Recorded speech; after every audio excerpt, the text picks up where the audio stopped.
Me llamo Guillermo. Soy Jesús. Me llamo Claudio. Me llamo David. Me llamo Christopher.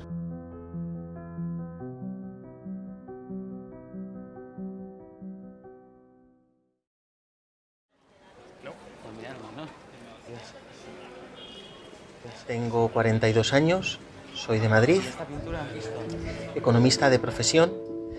En este momento me encuentro soltero, pero he mantenido varias relaciones estables a lo largo de mi vida.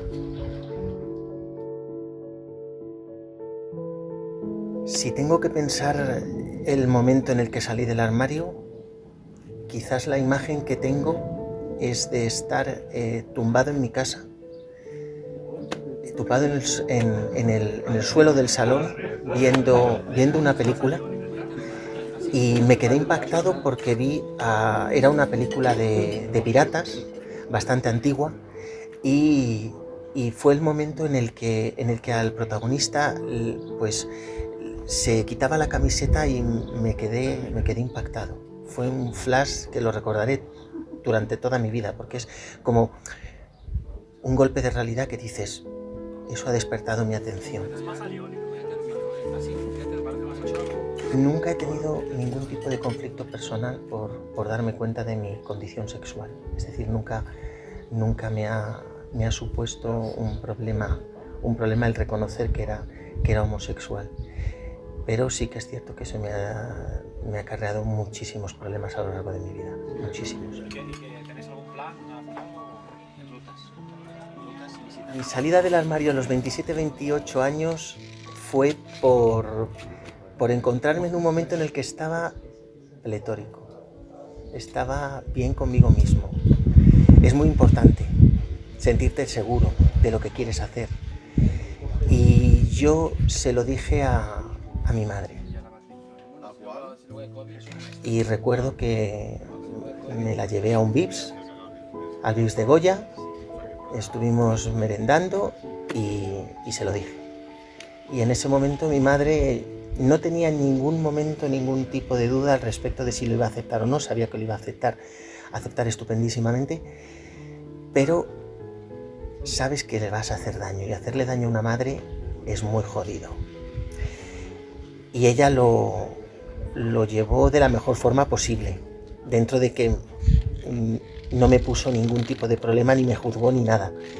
Sí que recuerdo que me dijo que qué ganas tenía de complicarme la existencia, pero que si yo era feliz, que era lo más importante, que su hijo fuese feliz.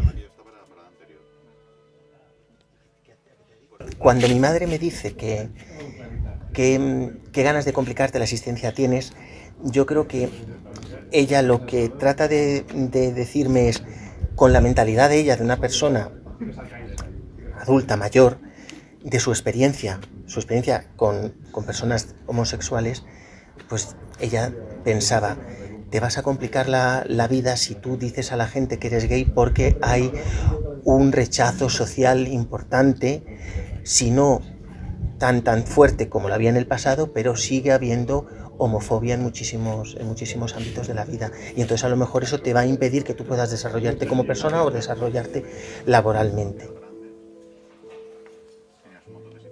Si me preguntas si he tenido en algún momento algún referente positivo que me haya animado a mí a salir del armario, realmente no.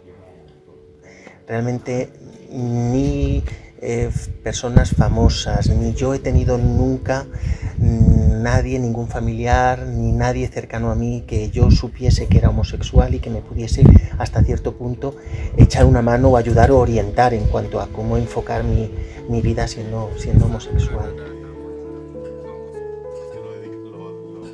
Mi infancia no fue fácil.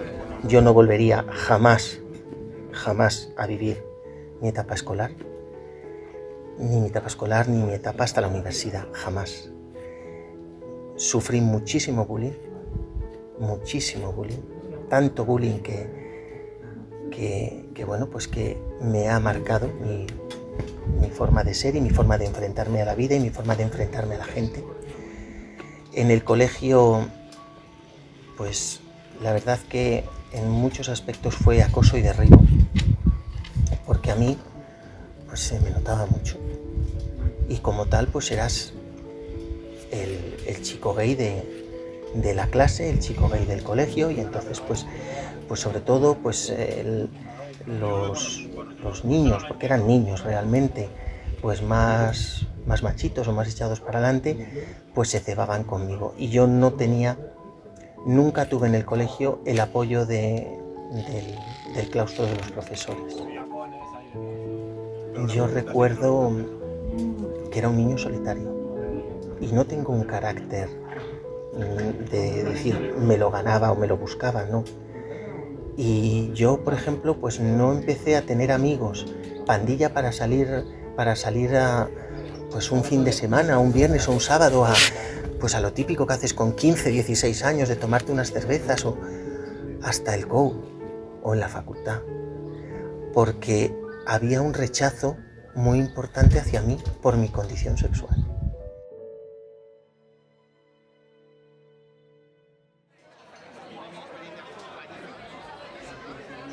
Aparte de lo que son los insultos propios de mariquita o cualquier cosa, episodios muchos.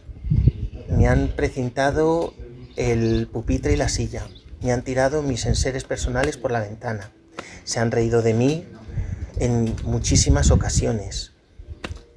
Han llegado, por ejemplo, hubo una ocasión en la que quedaban conmigo y no se presentaban. Y me decían, vamos a quedar en tal sitio, tal hora y vamos a tomar algo. Yo iba ahí y me encontraba con que no, y entonces me tenía yo que dar una vuelta, 1 o 2 horas por la calle andando, obviamente pues muy malhumorado, para volver a casa y decir en casa que me lo había pasado muy bien y que había sido todo muy divertido. Mis padres no sabían nada de esto. Esto lo he llevado yo en el mayor de los secretos. Yo te diría que mi madre, porque yo ya no tengo padre, mi madre no ha sabido nunca nada de esto. Y yo lo he pasado muy mal, porque el sentir acoso y derribo, el sentir rechazo, es muy duro para un niño. Y para una persona de 15, 16 años que está en plena efervescencia, pues es muy complicado. Y yo siempre recuerdo a mi padre que me decía, pero Jesús, ¿por qué no tienes amigos? ¿Por qué no sales? Y a mí eso me dolía en el alma. Me dolía en el alma porque yo decía, sí, yo no tengo ningún problema. A mí me costó muchísimo creerme que la gente que se relacionaba conmigo se relacionaba porque quería relacionarse conmigo. Es decir, yo iba con un miedo atroz a las relaciones personales, y eso es una mochila adquirida de mi etapa escolar.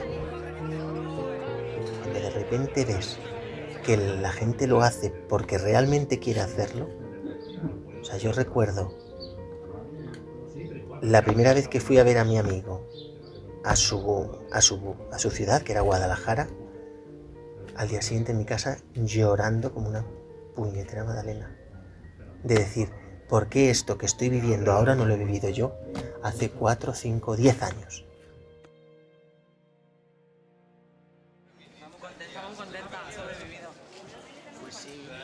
Trabajo en una entidad bancaria y todo el mundo conoce mi orientación sin ningún problema, y hablo con normalidad cuando he tenido pareja y cuando no.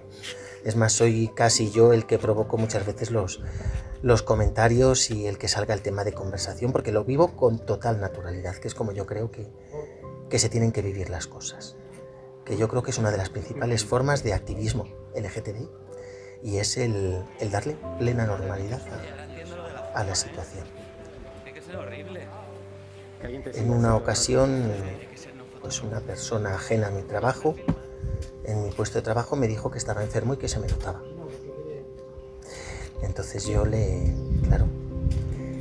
ese momento yo lo que le dije fue que merecía una contestación, pero que yo no se la iba a dar, que se la daría a la vida, pero que yo no le podía dar una respuesta porque me encontraba en mi puesto de trabajo.